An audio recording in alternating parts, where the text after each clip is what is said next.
배신하다를 영어로 betray라고 합니다. 그렇다면 배신자는 영어로 어떻게 말할까요? 동사에 이하를 붙이면 보통 사람을 나타내는 파생명사가 되죠. 그래서 betrayer라고 말하면 되는데 영어 사용자들은 배신자를 가리킬 때 이 betrayer를 쓰지 않고 traitor라고 말하는 것이 보통입니다. You will not enjoy this. I am not your queen.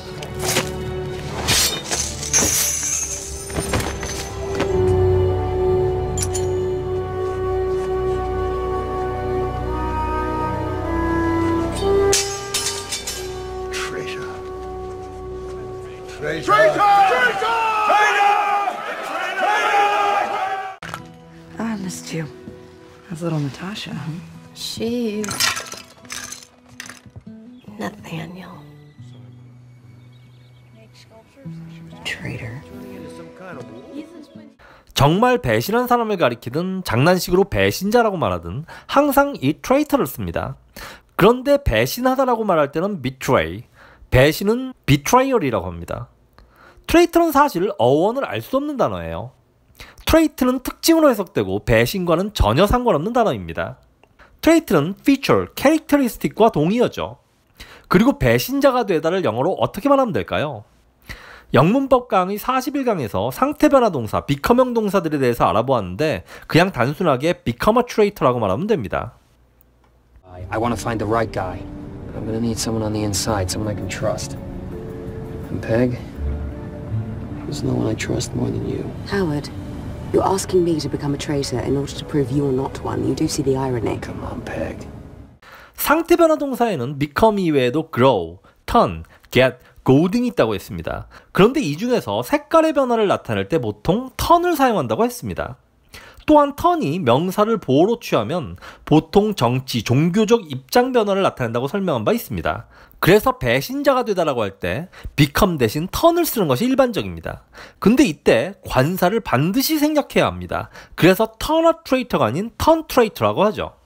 McClane. John McClane. The policeman hero who saved the Nakatomi hostages. I read about you in People magazine. You seemed a bit out of your league on Nightline, I thought. Hey, Colonel, blow me.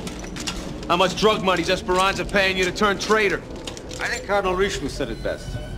Treason is merely a matter of dates.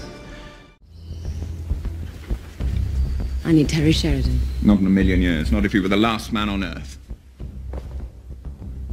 Terry Sheridan, formerly a commander with the Royal Marines, turned mercenary and traitor.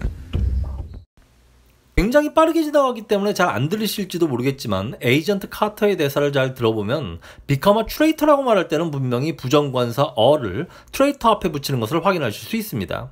Howard, you're asking me to become a traitor in order to prove you.